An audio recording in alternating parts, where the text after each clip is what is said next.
Hello everyone, चलिए देखते हैं आज केमिस्ट्री का नेक्स्ट टॉपिक, जो आज लास्ट टॉपिक है केमिस्ट्री का फर्स्ट यूनिट का। इससे पहले हमने जितने भी टॉपिक थे उन सबको देख चुके हैं। अब लास्ट टॉपिक है सीमांत अभिकर्मक।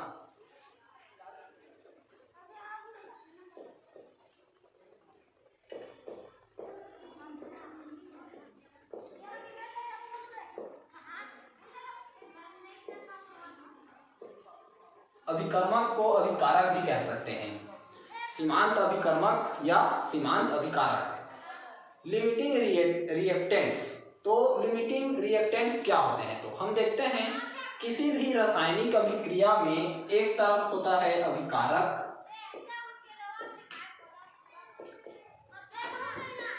और दूसरे तरफ अभिकारक से बनता है उत्पाद। तो उत्पाद का जो बनना है किस पर निर्भर करता है? अभिकारक का सांद्रण या अभिकारक के मोलों की संख्या पर। अगर कोई आयनिक अभिक्रिया है तो उसके सांद्रण पर, और अगर ठोस में है तो उसके मोलों की संख्या पर। इस प्रकार से अभिकारक पर ही निर्भर करता है उत्पाद का बनना। तो यहाँ पर हम देखेंगे सीमांत अभिकारक या सीमांत अभिकर्मक ये क्या होते हैं। तो सीमांत अभिकर्मक क्या होते हैं? वे अभिकारक जो अभिक्रिया में प्रयुक्त हो जाते हैं, वे अभिकारक जो अभिक्रिया में प्रयुक्त हो जाते हैं और उत्पाद की मात्रा को सीमित करते हैं, सीमांत अभिकर्मक कहलाते हैं। वे अभिकारक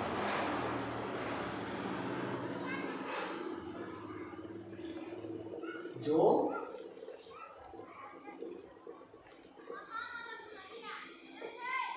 अभिक्रिया में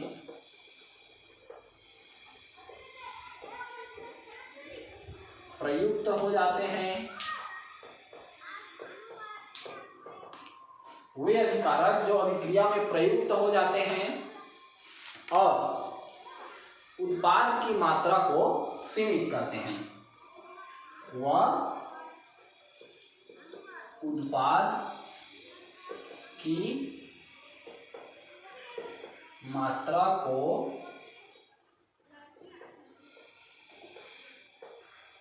सीमित करते हैं, वे कहलाते हैं सीमांत अभिकर्मक। जैसे कि हम देखते हैं एक रिएक्शन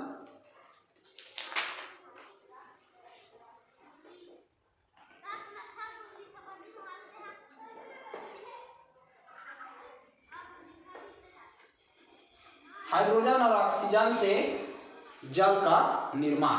तो यहाँ पर देखिए दो आयतन हाइड्रोजन है और एक अनुपात में, दो अनुपात में हाइड्रोजन है और एक अनुपात में ऑक्सीजन, और इससे मिलकर के बन रहा है दो अनुपात ये जल का मात्रा। तो यहाँ पर ये क्या हो रहा है समझिए इसको। तो यहाँ पर सीमांत अभिकर्मक कौन होगा इसको हमें देखना है। तो सीमांत अभिकर्मक कौन होगा? यहाँ पर सीमांत अभिकर्मक है हाइड्रोजन। क्यों? क्योंकि सीमांत अभिकर्मक किसे कहा गया है? वे अभिकारक जो अभिक्रिया में प्रयुक्त होते हैं। प्रयुक्त यहाँ पर दोनों हो रहे हैं, लेकिन यहाँ पर हाइड्रोजन का मात्रा ज्यादा है और उत्पाद को बनाने के लिए उत्पाद जो है हाइड्रोजन पर ज्यादा डिपेंडेंट है, क्योंकि इसका मात्रा ज्यादा है और इसका कम है, और इसीलिए ये हाइड्रोजन जो है सीमांत अभिकर्मक कहलाता है। तो ये हो गया सीमांत अभिकर्मक। अब हम देखते हैं कि सीमांत अभिकर्मक का हम पता कैसे करेंगे। तो सीमांत अभिकर्मक का पता कैसे करेंगे?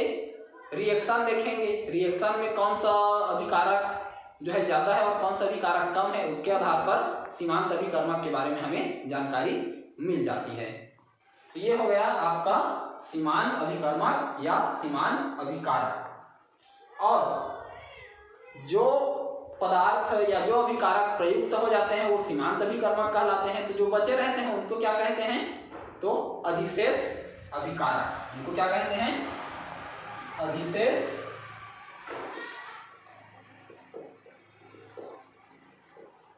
अभिकारक। क्योंकि अगर दो रिएक्टेंट ले रहे हैं और एक रिएक्टेंट जो है अभिक्रिया के दौरान पूरी तरह से प्रयुक्त हो जाता है और केवल एक ही रिएक्टेंट बचा रहता है, तो एक ही रिएक्टेंट से हमारा उत्पाद नहीं बन पाएगा, इसीलिए उसको कहा गया है अधिशेष अभिकारक। तो इस प्रकार से ये फर्स्ट यूनिट का लास्ट टॉपिक था और इस प्रकार से फर्स्ट यूनिट खत्म। अब हम आगे देखेंगे नेक्स्ट यूनिट का परिचय।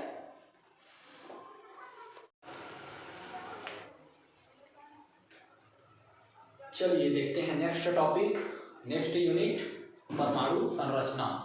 देखिए परमाणु संरचना, इसके बारे में हमें क्या देखना है, तो परमाणु के बारे में हम पहले ही देख चुके हैं, डाल्टन ने बताया है। इससे पहले हमारे जो पूर्व संत और दार्शनिक थे महर्षि कणाद, उन्होंने सर्वप्रथम परमाणु की व्याख्या की थी। बाद में डेमोक्रिटस, अरस्तु और अन्य साइंटिस्ट हैं जिन्होंने परमाणु के बारे में बताया है और उन्होंने परमाणु को एक अनकटेबल अविभाज्य कण के रूप में, किसी पदार्थ में अविभाज्य कण के रूप में उन्होंने व्याख्या किया है।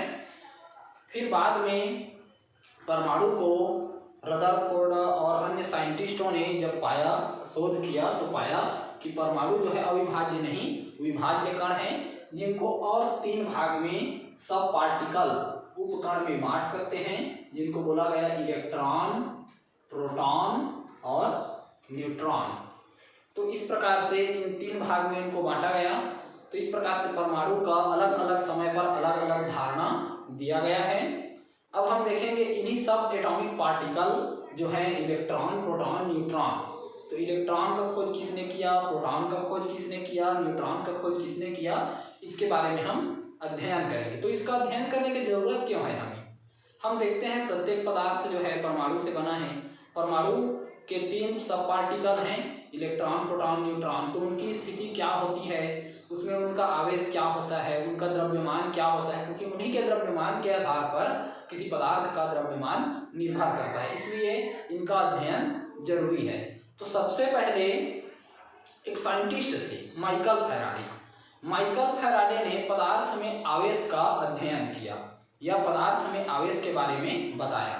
तो उन्होंने क्या बताया, हम जानते हैं जब हम देखते हैं कि किसी एबोनाइट का क्षण या तो फिर कंघी ले लेते हैं, बचपन में बहुत प्रयोग किए हैं, कंघी को बालों में जब रगड़ करके किसी पेपर के पास ले जाते हैं तो वो पेपर जो है कंघी से चिपक जाता है और वहाँ पर हमें क्या पता चलता है कि उस पदार्थ में या कंघी को रगड़ने पर उसमें आवेश उत्पन्न हो गया, जिसको विद्युतीय आवेश भी कहते हैं।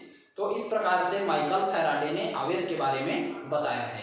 अब हम देखते हैं इलेक्ट्रॉन का खोज। परमाणु संरचना का हमारा मुख्य जो टॉपिक है वो है डिस्कवरी ऑफ इलेक्ट्रॉन। तो देखिए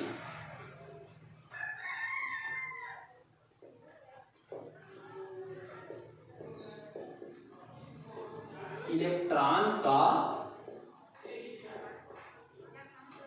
खोज। इलेक्ट्रॉन का खोज किया है 1879 में विलियम क्रूक्स ने।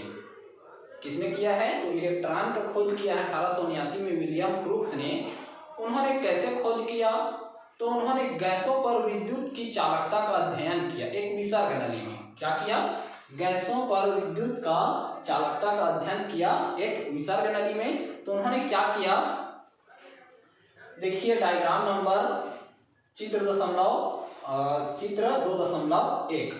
वहां पर देखिए डायग्राम में कि एक विसर्ग नली लिया गया है। उस विसर्ग नली में 2 धातु के इलेक्ट्रोड लगाए गए हैं, एक को कैथोड कहा और दूसरे को एनोड। और वहां पर एक साइड ट्यूब लगाया गया है, उस साइड ट्यूब को निर्वात पंप से जोड़ दिया गया है।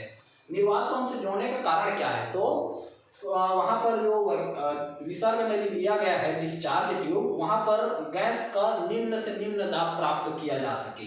निम्न से निम्न दाब कहने का अर्थ है कि 0.01 इतना दाब प्राप्त किया जा सके विसर्ग नदी में, इसलिए वहां पर निर्वात पंप को जोड़ा गया है। और निर्वात पंप को जोड़ने के बाद देखते हैं जब कैथोड और एनोड जो 2 इलेक्ट्रोड हैं उन दोनों के द्वारा उच्च वोल्टेज, लगभग कितना वोल्टेज?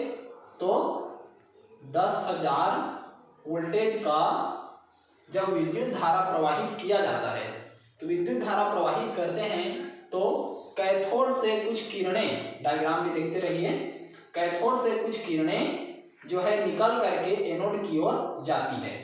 और ये जो किरणें हैं इनका हमें पता कैसे चलता है? अब हमने विद्युत धारा लगा दी है उच्च वोल्टेज, तो हमें कैसे पता चलेगा कि कैथोड से एनोड की ओर विद्युत धारा प्रवाहित, कैथोड से एनोड की ओर किरणें प्रवाहित हो रही हैं? तो वहां पर जो हमने निम्न दाब पर गैस लिया है, मान लीजिए हाइड्रोजन गैस, ऑक्सीजन गैस, कोई भी एग्जाम्पल के लिए मान लेते हैं हाइड्रोजन गैस। तो मान लीजिए हमने डिस्चार्ज ट्यूब में, विसर्ग नली में हाइड्रोजन गैस लिया है। अब उस हाइड्रोजन गैस जो वहां पर भरा हुआ है, तो जब कैथोड से किरणें जाती है तो उस हाइड्रोजन के गुण के कारण, हाइड्रोजन के रासायनिक और भौतिक गुण के कारण एक रंग प्रदर्शित होता है। लगभग वो रंग होता है हरे रंग का, एक रंग प्रदर्शित होता है हरे रंग का। और वो रंग जो है कैथोड के पिछले साइड में, कैथोड के विपरीत दिशा में चमकने लगती है, हरे रंग में चमकने लगती है, जिससे हमें कंफर्म हो जाता है कि कैथोड से किरणें निकल करके एनोड की ओर जा रही है। इसका एक और प्रमाण है कि कैथोड से जो किरणें निकल रही हैं, वे किरणें जो है एनोड की ओर जा रही है, तो हम क्या करेंगे, एनोड को छिद्र कर देंगे, स्प्लिट कर देंगे।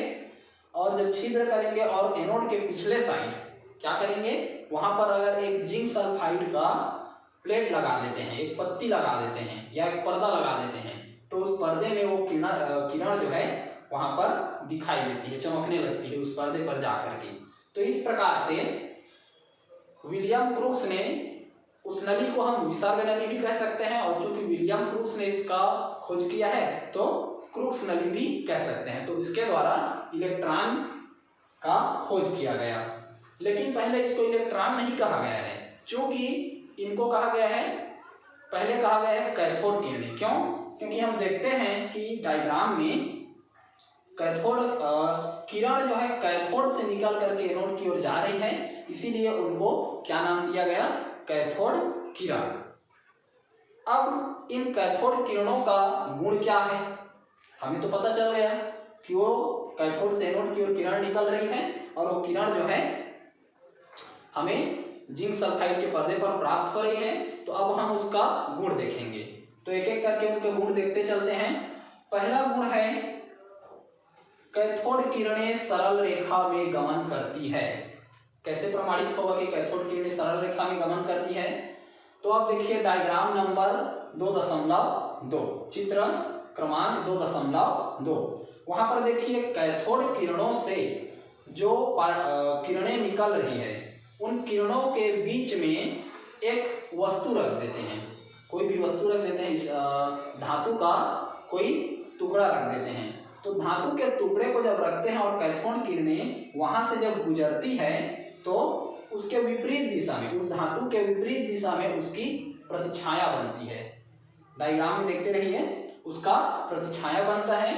उस प्रतिछाया से पता चलता है कि कैथोड किरणें एक सीधी रेखा में गमन कर रही है। अगर वो सीधी रेखा में गमन नहीं करती तो जस्ट वस्तु के विपरीत दिशा में सेम उसके प्रतिछाया नहीं बनता। ये हो गया इसका, कैथोड किरणें सरल रेखा में गमन करती है। अब दूसरा देखिए, कैथोड किरणें ऋणात्मक प्रकृति की होती है। तो इसको सिद्ध करने के लिए देखिए डायग्राम नंबर 2.3। तो अब हम क्या करेंगे, कैथोड किरणें ऋणात्मक प्रकृति की है, कैसे पता चलेगा? तो वही डिस्चार्ज ट्यूब में जहां कैथोड से एनोड की ओर किरणें जो है चल रही है, तो उन किरणों को हम विचलित करेंगे, किसके द्वारा?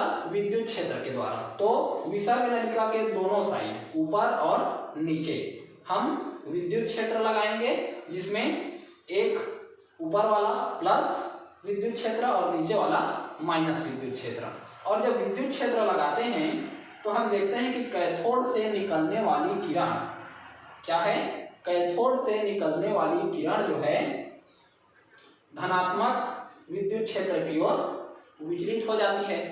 इससे क्या पता चलता है?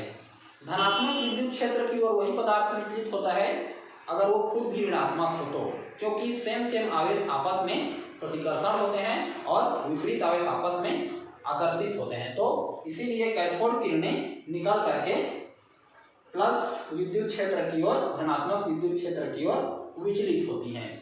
तो इससे हमें पता चलता है कि कैथोड किरणें ऋणात्मक प्रकृति की होती है। अब इसका देखते हैं नेक्स्ट गुण, चुंबकीय क्षेत्र से प्रभावित होती है कैथोड किरणें। तो कैसे होती है चुंबकीय क्षेत्र से प्रभावित, देखिए।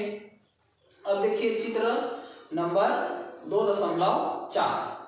तो वहां पर देखिए जो कैथोड किरणें, जब हमने निर्वात पंप में वहां पर निम्न दाब पर गैस लिया और उच्च वोल्टेज प्रवाहित किया, तो वहां पर से कैथोड किरणें निकलना शुरू हुई और कैथोड किरणें अपने सीधी लाइन में ना जाकर के, एनोड से ना टकरा करके, वहां पर जहां चुंबकीय क्षेत्र लगा है, अब चुंबकीय क्षेत्र कहाँ लगाते हैं हम, विसर्ग नलिका के जस्ट नीचे एक यू आकार का चुंबक लगा देते हैं जिसमें नॉर्थ और साउथ 2 पोल हैं। तो कैथोड किरणें जो है उस चुंबकीय क्षेत्र से, चुंबकीय क्षेत्र के द्वारा विचलित होती है और चुंबकीय क्षेत्र की ओर डेविएट हो जाती है, विचलित हो जाती है। इससे हमें पता चलता है कि कैथोड किरणें चुंबकीय क्षेत्र से प्रभावित होती है। अब हम देखते हैं इसका नेक्स्ट प्रॉपर्टी जो है कि कैथोड किरणें छोटी छोटी द्रव्य कणों से मिल करके बनी हैं। तो कैसे पता चलेगा, हम देखते हैं इसका एक सरल सा एग्जांपल पहले आपको बता देता हूं। सूर्य का प्रकाश अगर किसी छोटे से छेद से गुजर करके आता है, सूर्य की किरणें, तो उसको हाथ में हम जब इस प्रकार से ऐसे रखते हैं तो हमें वहां पर छोटे छोटे कण नजर आते हैं। एक वो प्रमाण है। अब हमें यहाँ पर कैथोड किरणों को सिद्ध करना है कि वो भी छोटे छोटे कणों से मिल करके बना है। तो उसको हम कैसे प्रमाणित करेंगे, देखिए। अब देखिए चित्र नंबर 2.5।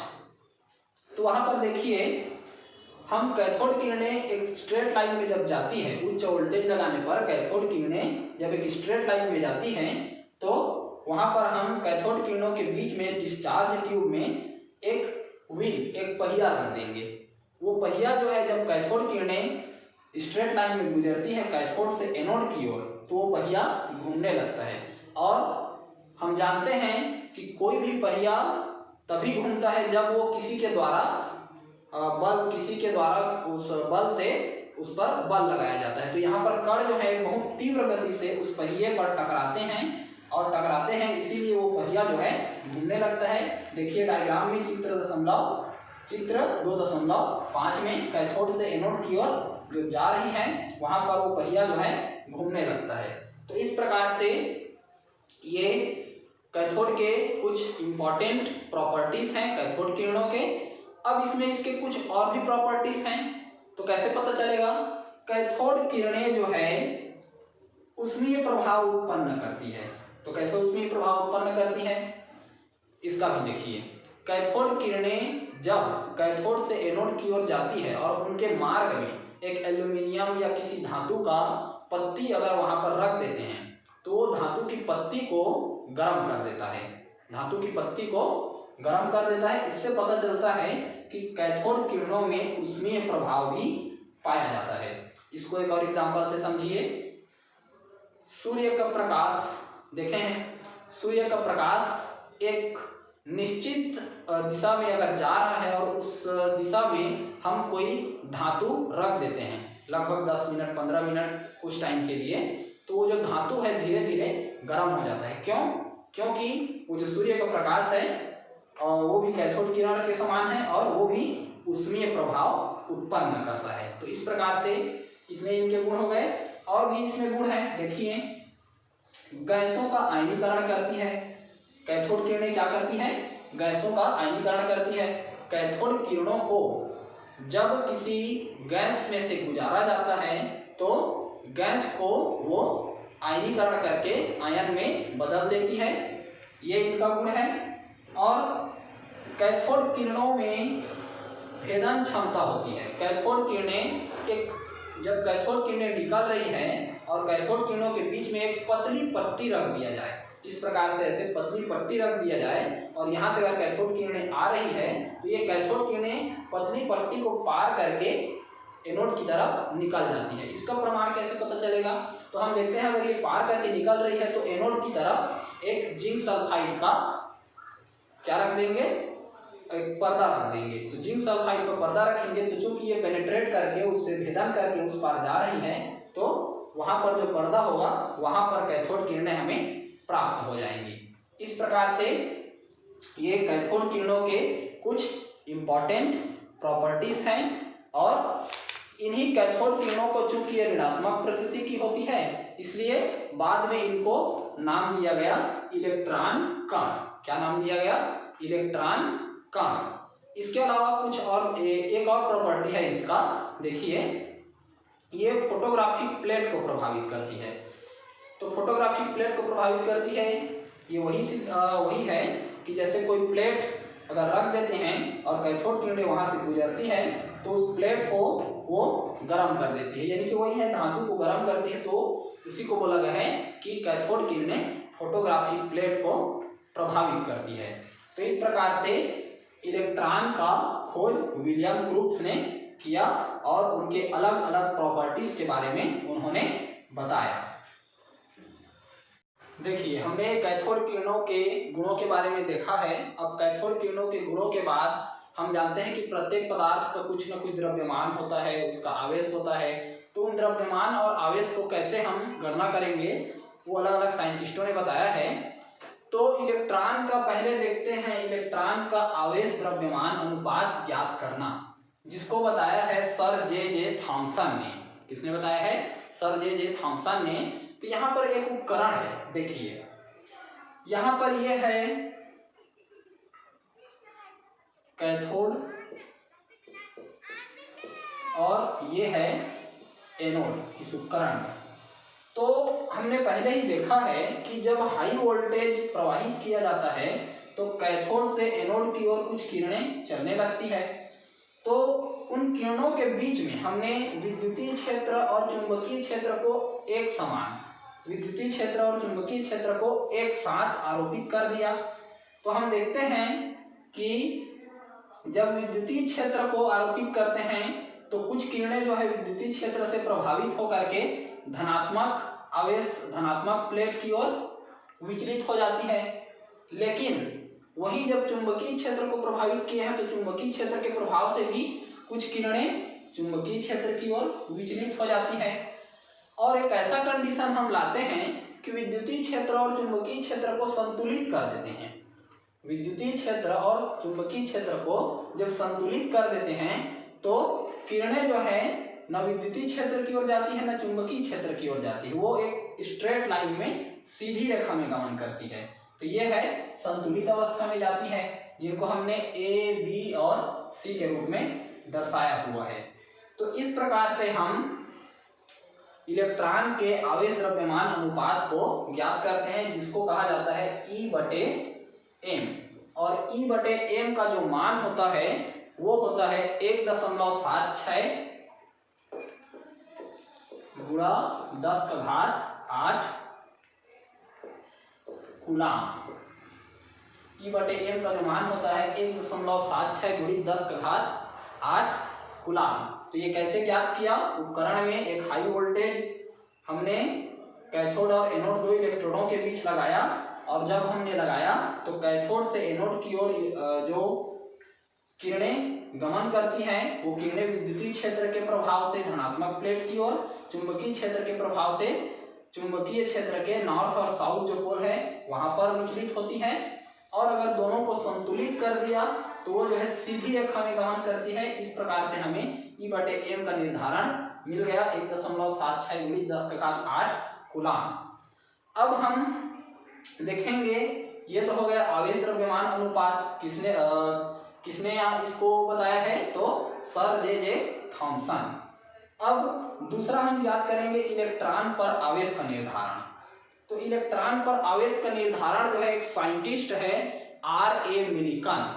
R.A. मिलिकन ने 1909 में इसको बताया है। 1909 में R.A. मिलिकन ये साइंटिस्ट हैं। इन्होंने तेल के बूंद का प्रयोग, उनके प्रयोग का नाम है तेल के बूंद का प्रयोग के द्वारा उन्होंने बताया है। तो उन्होंने क्या बताया है देखिए, उन्होंने क्या किया, एक उपकरण लिया।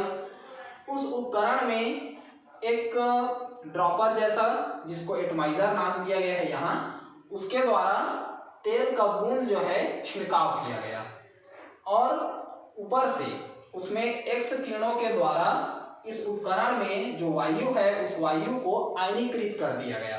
तो जब वायु को आयनीकृत कर दिया गया तो वहां पर कुछ इलेक्ट्रॉन उत्पन्न हुए। वो इलेक्ट्रॉन जो है तेल के बूंदों के साथ मिल जाते हैं। अब वो तेल की बूंदें क्या हो गई, ऋणावेशित हो गई। तो जो तेल की बूंदें ऋणावेशित हो गई तो वहां पर जो दो प्लेटें लगी है, दो विपरीत आवेश वाली प्लेट लगी है, एक धनात्मक प्लेट और ये है ऋणात्मक प्लेट। तो जो ऋणावेशित तेल की बूंद है वो धनात्मक प्लेट में अवशोषित हो जाती है और इन अवशोषित हो जाती है। उसके बाद लेकिन कुछ जो बूंदें हैं, अब चूंकि हम जानते हैं गुरुत्वीय प्रभाव से कोई भी चीज जो है ऊपर से नीचे की ओर गिरती है, और जब हम उपकरण में इस प्रकार से तेल डाल रहे हैं तो गुरुत्वीय प्रभाव से कुछ बूंदें जो है एक समान गति से इस नीचे वाले प्लेट की ओर भी गिरती है। तो हम क्या करते हैं, यहाँ पर उनको एक माइक्रोस्कोप के द्वारा देखते हैं और एक ऐसा कंडीशन लाते हैं जिसमें जो चुंबकीय क्षेत्र है या फिर जो कह सकते हैं विद्युत क्षेत्र, यहाँ पर चुंबकीय क्षेत्र नहीं है, विद्युत क्षेत्र को इस प्रकार से संतुलित कर देते हैं कि या तो जो तेल की बूंद है वो स्थिर हो जाए या फिर एक समान गति से गिरने लगे।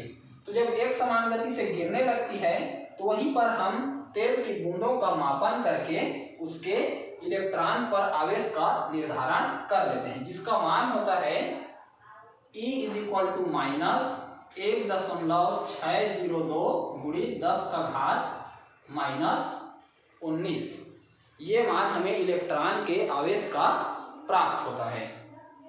तो इस प्रकार से हमने क्या क्या ज्ञात कर लिया, इलेक्ट्रॉन के आवेश द्रव्यमान का अनुपात और इलेक्ट्रॉन पर आवेश का निर्धारण, जिसको आवेश द्रव्यमान का निर्धारण किसने किया है, सर जे थॉमसन ने, और इसको किया है 1909 में R.A. मिलिकन ने तेल के बूंदों के प्रयोग के द्वारा। अब हम इन दोनों की सहायता से इलेक्ट्रॉन के द्रव्यमान का निर्धारण करेंगे।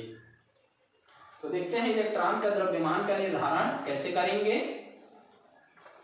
हमें मालूम है कोई भी पदार्थ अगर छोटे छोटे कणों से अगर मिल करके बना है तो उसका एक निश्चित द्रव्यमान होगा।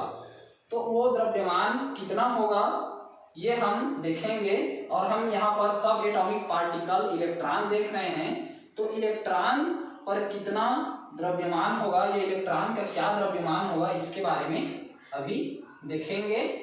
तो देखते हैं इलेक्ट्रॉन के द्रव्यमान का निर्धारण। तो इलेक्ट्रॉन के द्रव्यमान का जो निर्धारण है, जो हमने आवेश द्रव्यमान अनुपात E/m ज्ञात किया है और इलेक्ट्रॉन के आवेश का निर्धारण E ज्ञात किया है, इन दोनों की सहायता से इसके द्रव्यमान का निर्धारण करेंगे। तो कैसे करेंगे, तो इलेक्ट्रॉन के द्रव्यमान का निर्धारण करेंगे तो उसका द्रव्यमान को बोलते हैं m। m ये हो जाएगा फार्मूला E आवेश बटे आवेश द्रव्यमान अनुपात E/m। तो हमें E का मान मालूम है, E का मान हमने क्या निकाला हुआ है, आवेश। तो हमने आवेश का मान निकाला हुआ है -1.60 × 10⁻19। तो -1.602 × 10⁻19 बटे यहाँ पर E/m आवेश द्रव्यमान अनुपात हमने क्या निकाला है, तो 1.76 × 10⁸ और इस प्रकार से हमने इनका मान निकाला हुआ है।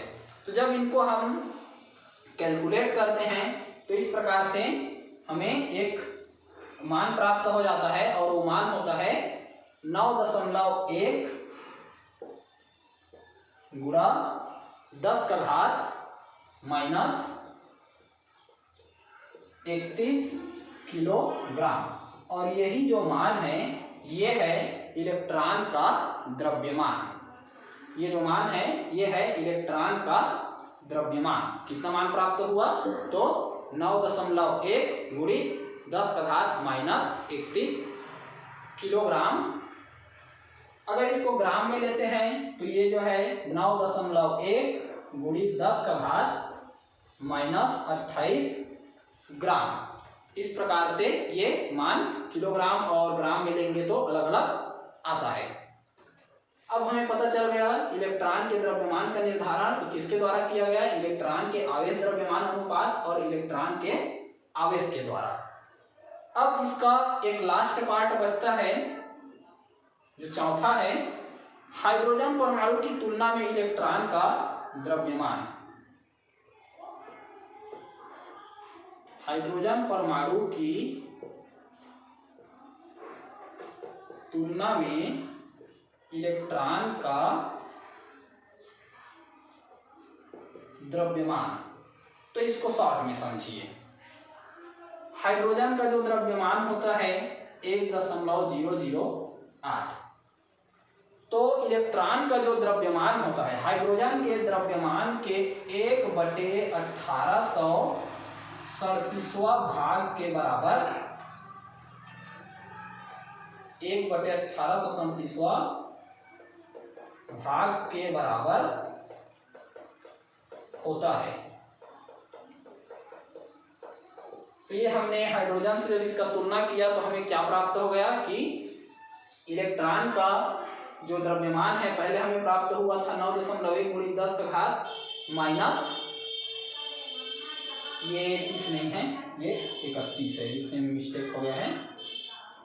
9.1 गुणित 10⁻31 किलोग्राम और ग्राम में है तो -28। अब हाइड्रोजन की तुलना में जब इसको तुलना किए तो हाइड्रोजन का द्रव्यमान हमें मालूम है 1.008, जिसको अगर एक एग्जैक्ट वैल्यू लें तो 1 होता है। और इस प्रकार से इसके साथ जब तुलना किए तो हमें प्रयोग के द्वारा देखा गया है कि हाइड्रोजन के द्रव्यमान से इलेक्ट्रॉन का द्रव्यमान 1/1837वां भाग के बराबर होता है। तो इस प्रकार से अब इलेक्ट्रॉन का एक संपूर्ण परिभाषा क्या बनेगा देखिए।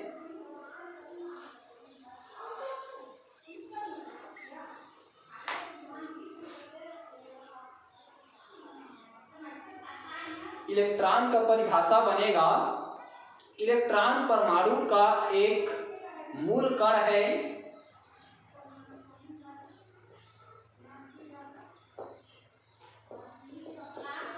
इलेक्ट्रॉन परमाणु का एक मूल कण है जिस पर एक इकाई ऋणात्मक आवेश, जिस पर एक इकाई ऋणात्मक आवेश, और वो आवेश क्या है तो हमने पहले ही निकाला हुआ है 1.602 गुणित 10⁻⁻19 इकाई ऋणात्मक आवेश होता है।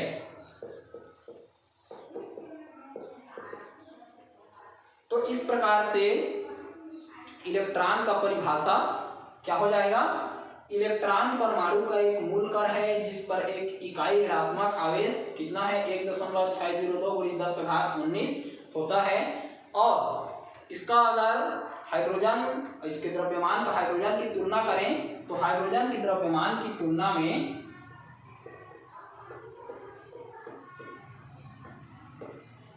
हाइड्रोजन के द्रव्यमान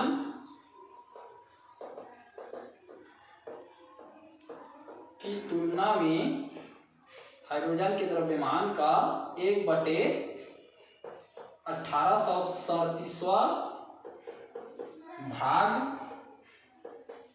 के बराबर होता है। तो इस प्रकार से ये इलेक्ट्रॉन की खोज, इलेक्ट्रॉन पर आवेश का निर्धारण, इलेक्ट्रॉन के आवेश द्रव्यमान के अनुपात, ये सब हमने देख लिया। अब इसके बाद हम नेक्स्ट देखेंगे प्रोटॉन की खोज के बारे में, जो देखेंगे कल।